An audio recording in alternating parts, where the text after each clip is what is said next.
everyone and welcome to my channel. I'm Diane and today we're going to paint an easy little watercolour landscape based on a photo taken somewhere in the US.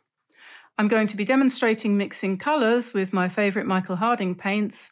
I will be using a round brush for most of it, plus a swordliner for the finishing touches. And to help me paint the sky, I'm going to use the unique feature of a table easel.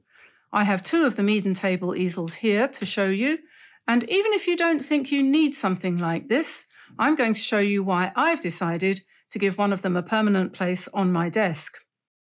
So first, we have the Meeden desk easel XHH03 with 3 drawers. And then I'll be talking about the tabletop box easel with storage XBX3. One of them is $54.95 and the other one is $29.95. But if you use the code applicable to our Meeden account at meedenart.com, you'll get an extra 10% off. You'll find links to both of these in the description below. So let's get started with the first of these two table easels. I'm very pleased with this piece of equipment. It's made of German beechwood, which has been hand sanded and beautifully put together. All the joints are proper, strong, professional joints. If I can turn it around to show you. Here we have, I'm not sure what the technical name of these types of joints are, but I do know that they are proper joints. It's not just butted up together and screwed. These are properly cut and machined, and it's very solid. It weighs about 6 pounds, this piece of equipment.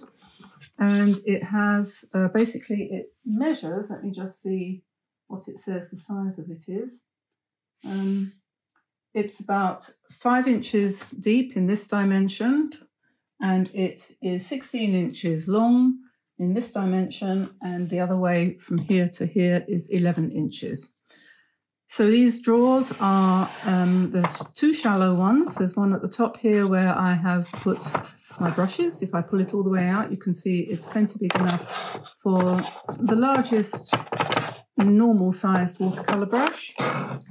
And you can put other things in there as well. Obviously, I've got some scissors, some tape, pencil and some pens here at the other end. It would hold a lot more than that. So that's the sort of size that is. The one below is the same size. And you could put quite a lot of paint in there. Tubes you can put, and it also holds these Kuretake palette things. Those boxes there, which is quite convenient because I use those quite often. And then the bottom one is a bit deeper, and in there you could keep your paper, and it's even deep enough to take a proper tin of paints like this one here. You could probably get even a larger one in there too, actually. Let me see. One that was perhaps this kind of size.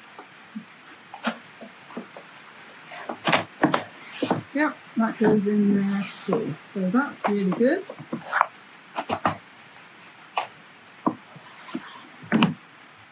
And on top here, because it is an easel, it has a support which just folds down like that. This is where you would put your paper. So you can see that when the stand is fully up like this on the top notch, it's quite high, and you've got 3 more choices of places to arrange that so that you can choose exactly what angle you're working at. And you can put larger pad of paper there as well. That should work. Or if you like to work on a board, you could probably use quite a big board there too.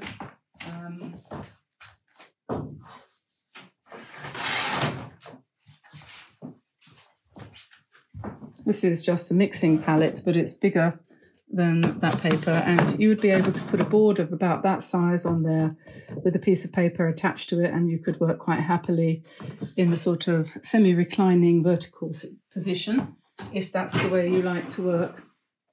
Not everybody likes to paint watercolour on a vertical surface, but some people do. So this is ideal if that's what you like to do. Also, it's very good quality because it does have brass clips. Let me just get that in the view of the camera. For each of the drawers independently, there's a little clip. Doing this with my left hand. So that then stops it from falling open. And it has real leather handles, which are very securely fixed onto the end of the box for carrying. And I think this probably is made to last many generations. I'm pretty sure that if you bought one of these, you would be quite likely to be leaving it in your will to a beloved relative. So I highly recommend. And the price of that at the moment is $55 from their website. It's probably also on Amazon, and I'll put a link in the description below. And of course, you've got your discount code that you can use if you order something from using our discount. You get an extra discount on Meeden by going through one of our links. So let's have a look at this easel from Meeden, which is a table easel. And it's a traditional table easel, which opens up to reveal storage in the back here, divided into 5 compartments. This one here is big enough to take your biggest brushes. So something like this would fit in there perfectly easily. And then you can put tubes of paints, or you can put a palette. If you have a small palette, that would fit in there. If you have a bigger palette, like for example, something of this kind of size, these ones here, this full-size palette will go here, or you can put something like this from Meeden. Kuretake would also go in there as well. You can get quite a lot of things in there, so that's quite handy. And the way this works is when it's closed, and it has nice brass catches and a lovely leather handle, and it's all very well made in certified German beech wood. When you use this on your desk, you install it just simply by opening the catches, which I've just closed, and lifting up towards you like that, revealing the opening at the back where you've got your things stored. You tighten the screws which are on the inside here. There are wing nuts, and you just tighten those, and then that's firm. And then you can lift this up, and you can tighten it up again with a nut which is on the back here. This one. So you can pull that up, tighten that up. That is then firm. And that holds your board, your painting board, in position on here. I know that a lot of people don't like to paint vertically. So one of the good things about this is that, of course, you can use it just on a very slight angle, ideal for painting skies. So now I'm going to have a go at using this easel to do a painting. And this is one situation where an easel, which will be on a tilt on your desk, is useful, because if you're going to paint a sky, which is what my project is right now, it's quite handy to have it angled up so that it will run down slowly and give you a nice blended sky. So I've set that up, and I know it looks as if it's moving away from you. It's sloping away because it kind of is. And I'm painting a little bit out of my comfort zone because I've got to reach around the camera, but that's okay. I think we can probably manage. It means that I'm at the end of my brush, so to speak, not at the end of my tether, but at the end of my brush. And so I'm just wetting the paper now. I am actually narrating this as I'm doing it, although I could have done it differently. But anyway, that's what I'm doing. And I'm wetting the top 2/3 of the paper with clean water. And I'm going to do that first of all, and then give it a couple of seconds to soak in a little bit till the shine goes off of the paper. And while that's happening, I'm going to mix, and I know you can't see the palette because I just don't have the width here, but I'm going to just activate a little bit of ultramarine blue. This is a Cotman ultramarine, so it's not a fancy one. I'm just going to add a tiny bit of phthalo blue to it to make it a little bit darker, but mostly ultramarine.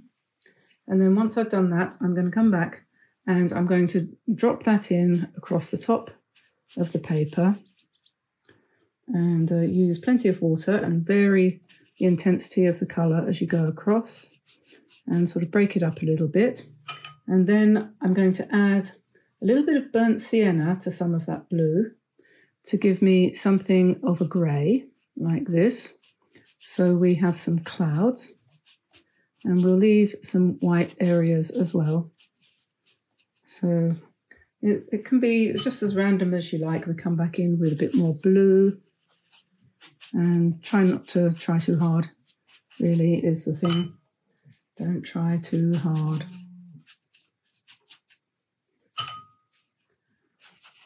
And we'll just come down to near to the horizon and put a little bit more grey up here perhaps. And it's all running really nicely going downwards. And then I'm just going to take a little bit of, I've got a soft white here because I haven't got any a Naples yellow on my palette at the moment. So I'm just going to pop some soft white in there. So that will kind of absorb the colour as it comes down and soften it again a little bit. So, and then we need to wait for it to dry. So when I've got enough running happening, once it's sort of run as far as I want it to, then the best thing you can do for yourself then is to take it off the easel and let it sit flat and finish drying on the level, so to speak. And then I'll come back and do the next bit. And I probably won't use the easel for that.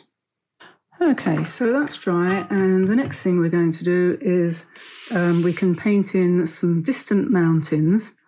So we need to just mix up a little bit of a kind of purplish kind of colour. So we'll have ultramarine and a little bit of burnt umber, and a little bit of quinacridone purple, and that'll give us a soft greyish, purplish, greyish, bluish kind of colour. And then we need to just kind of drop in some distant hills along the back there. We can let the paint run out as we go along, and that will give the impression of distance. So that's our distant hills. And then we're going to put a little bit of brown underneath the mountains, just to give us a kind of definition to show where the distance is. So light brown, this is burnt umber, and we'll just drop that in all the way along there, just using the tip of the brush.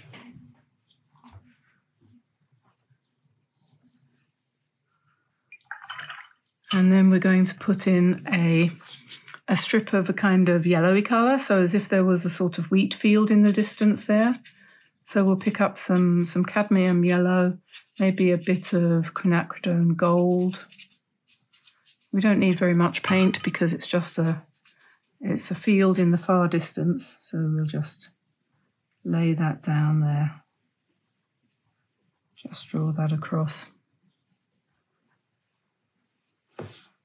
Okay, that's that. So that's our distant wheat field, if you like. And you know, this is meant to be, this is from a photograph of an American landscape. So it's kind of big, wide open fields. So now we're coming in with a light green, greenish yellow, yellowish green, and we'll pop that across there like that.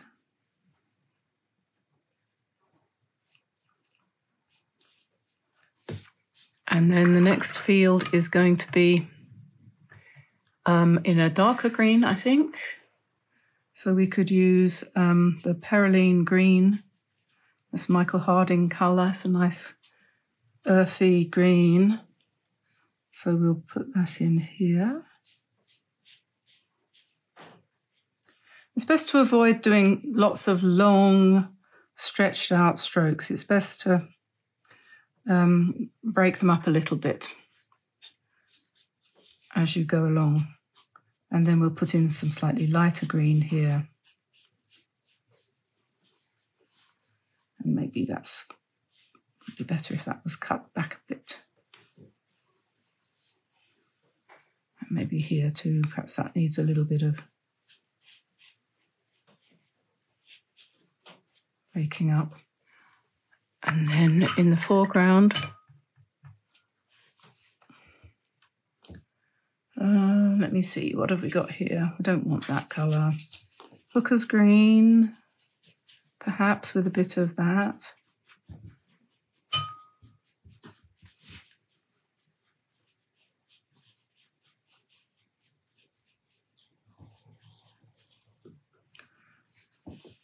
And maybe we'll put a bit more of the yellow-brown in the foreground here, perhaps.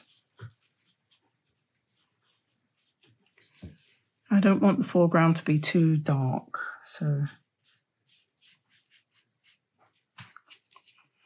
But we could have plenty of dark on one side. So I'm just literally making this up as I go along.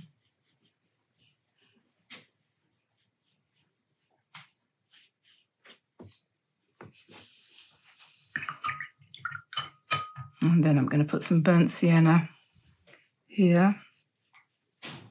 Let that run nicely. And maybe we'll put a bit of burnt sienna in here. And I'm not going to mess with that. I'm just going to let that sit.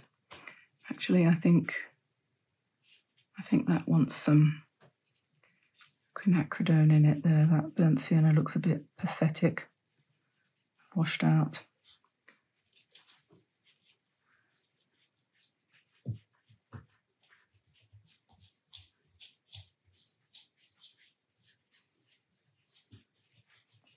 Right, okay, we'll let that sit and have a think about life and the meaning of it. So that's dry, and I'm going to switch to a slightly smaller brush now, and I'm just going to pick up some nice dark, very dark green. I can use this Perylene green here, and maybe put a little bit of quinacridone gold in it to make it a little bit more greenish rather than blackish. And I'm going to then just try to drop in some distant trees in kind of random places in the distance, which is where they would be if they were distant trees. So we'll just put some sort of dots and dashes in. At this point I discover I've got too much paint on my brush, and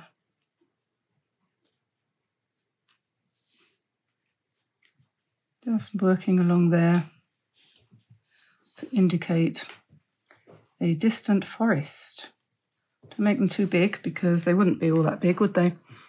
And we can have a few somewhere else as well. Maybe a few sort of bushy type of things here.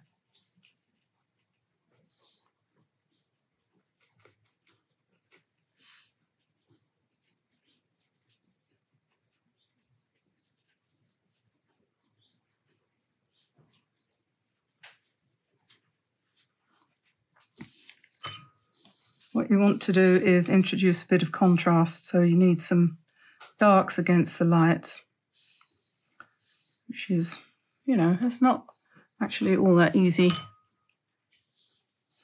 But what we might do is put in a little bit more dark here, darken down that area here.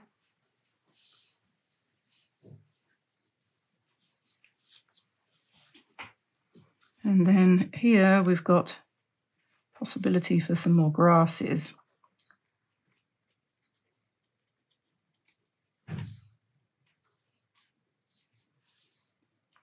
And maybe just put a little bit darker at the bottom of this.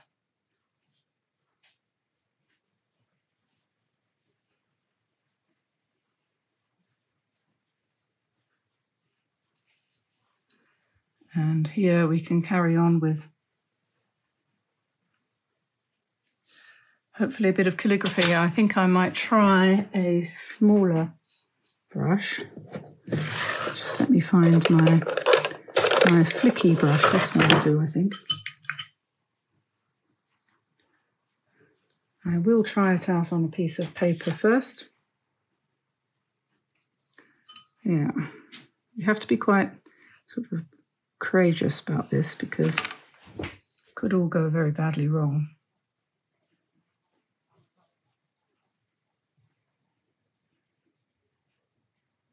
But if we want some nice thin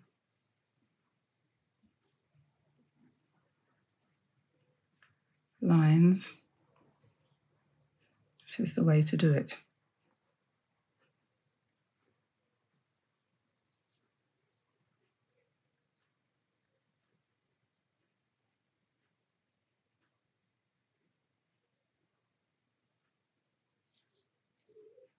And maybe we'll put a little bit of calligraphy in there. These can come up a little bit higher. Probably a good idea if they kind of break the horizon a little bit.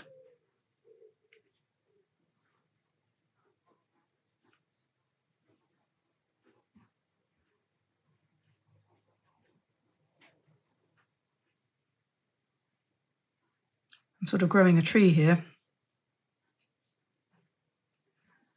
A bit of